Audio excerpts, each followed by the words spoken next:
Hi, my name's Phil. I like talking about politics, and in this video I'd like to take a look at a line from Margaret Thatcher, which free market capitalists often use because I think we've got enough data to show that it's a little bit of a lie.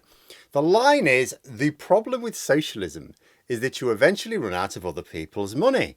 Except, of course, the data shows that it's actually the Conservatives and their free market capitalism which wastes other people's money after all. But first, if you'd like to be notified of daily news and politics, please subscribe to the channel. So, maths time. Who doesn't like a bit of maths? Nobody asked you. So, Thatcher's famous line, only like every other Tory statement, doesn't really stand up to scrutiny. But what I found particularly remarkable is that free market capitalists think that right now is a good time to remind us of what she said. I'm not doing this video just randomly. It's because I've seen someone else use the statement this morning, and I've seen it quite a bit recently.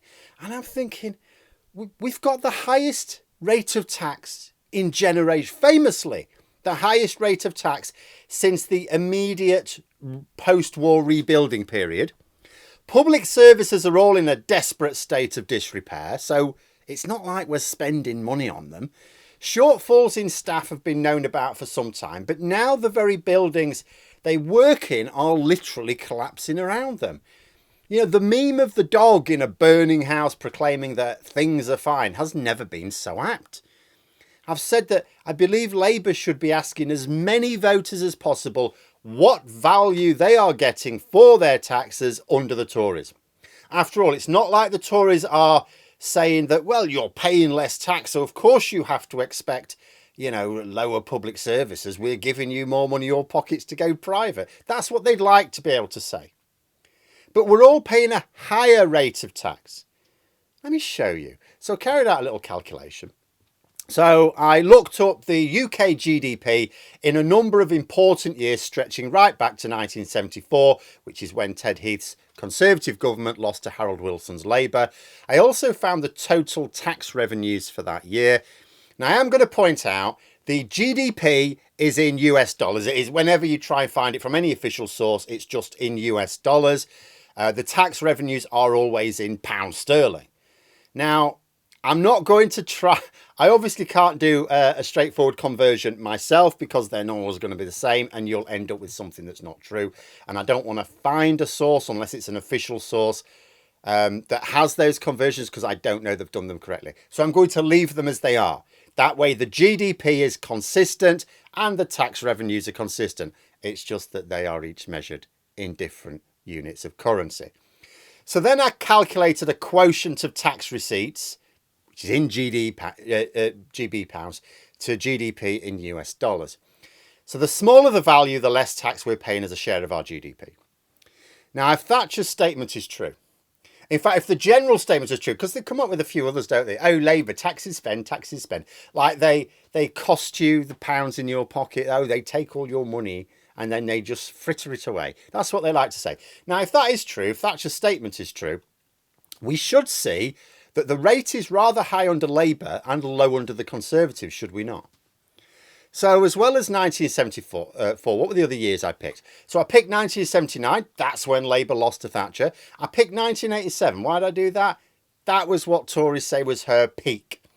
She'd had 8 years, 8 years to do what she liked with the economy. You know, she had 8 years to, she'd just had this huge election win. Right, that was whenever, like Boris Johnson and others like that point tonight, that was when she was strongest. So we'll use that year. 1992, when the Tories under John Major beat Labour. 1997, when Labour took over after 18 years of Tory government. 2005, when Blair and Brown had had that same 8 years to do what they wanted with the economy. And, of course, had just won a general election. 2010, when Labour left things to the Tories. 2015, when the Tories were strongest, the maximum possible distance away from the last global international crisis, and of course before Brexit or COVID or anything like that. And then in 2022, which is the last day for which we have data because, you know what, 2023 is still happening. The results are not in the least bit surprising. In 1974, the rate was 0.14. It remained 0.14 in 1979. So despite there being a financial crash of sorts, of course, we all know about the winter of discontent and so on, Labour had not actually raised the rate of tax compared with Heath's Tories. So they can't say that Labour were the party of whacking taxes up because it's the same rate as they inherited from the Tories. But surely Thatcher managed to drive it down, of course. Oh, she's low tax Thatcher. So it must have been much lower. In 1987, the rate was 0.21. That's odd. Hang on. That means she's massively increased it. In fact, the rate of tax increased by 50% compared to when she took over. What's that again about running out of other people's money? What was she doing with other people's money that she needed 50% more of it? In 1992, it lowered to 0.18, where it remained until they lost to Blair and Brown. So, even through Major's financial meltdown, remained at 0.18 between those 2 years. After 8 years of Brown's economy, the rate remained the same. But for those who lived under those years, you will know that public services were running much better, healthcare outcomes much better, educational outcomes much better, crime way lower, and living standards way better. For the same tax rate. So the data essentially points to 2 consecutive periods of Labour government delivering better services for the same rate of tax that the Tories left them with.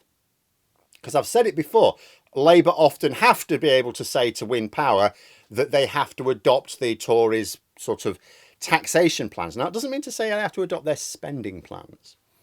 So now let's look at this period of Conservative government, the latest one. The heirs of Thatcher. By 2010, the rate of tax was up a bit because we'd had the banking crisis. So it had gone from 0.18 in 2005 to 0.21 in 2010. One up 50% though, was it? But this was what the Tories inherited. It was 0.21. So 5 years later, when comparable economies had moved on from the banking crisis, because that was like 8 years earlier now, our rate of tax was still the same. They hadn't brought it down at all. They'd kept it the same. But you think, okay, well, they've kept it the same. Fine. So we've got the same quality public services then, yeah? No.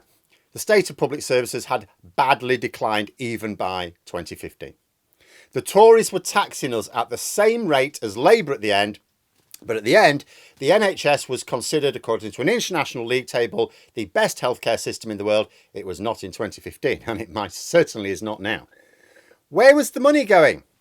The national debt had gone up. So it was, we had to deal with the financial mess that Labour left us in. Oh, so the national debt's lower in 2015. Is it you spent it on that? No, the national debt went up. As both in real terms and as a share of GDP, by the way. Public services were having less money spent on them in real terms and as a share of GDP. So it's like, so where was the money going? You weren't using it to bring the national debt down. You weren't using it to maintain, certainly not increase public spending. Where was it? Where was it going? And then you say, so what was the situation now? As of last year, the rate had increased to 0.26. Now, bear in mind that the ONS have just revised the last 20 years of economic data. The Tories are terribly delighted because the revision has boosted GDP figures up from that time. I'll be talking more about that from a Brexit point of view when I get the time. But for now, what it means is, even after this revision, we've got a tax rate of 0.26.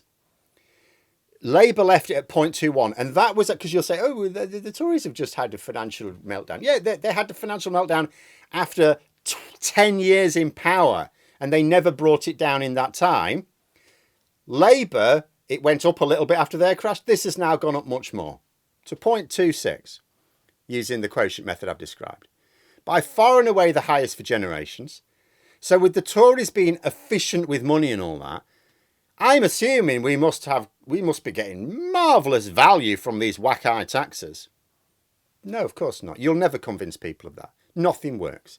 Houses aren't being built. Schools, hospitals and other public buildings are being allowed to crumble. We've got dreadful shortages of doctors, nurses, teachers, other public servants. The too few who remain cannot deliver the service they used to be able to under Labour when the rate of tax was lower. 3 periods of Conservative government and 2 periods of Labour government. The data shows that Labour do not charge a higher rate of tax, but they do deliver better public services. And that tells us that it is Labour who spend our money the most wisely. It also tells us that it is the free market capitalists, not socialists, who keep running out of other people's money. After all, they're telling us that there's no money to put right the collapsing schools and hospitals. Why is there no money? They've been running the economy for 13 years now. Why is there no money? They have increased the rate of tax we're paying, just as Thatcher did. Why is there no money? Have they run out of other people's money to spend?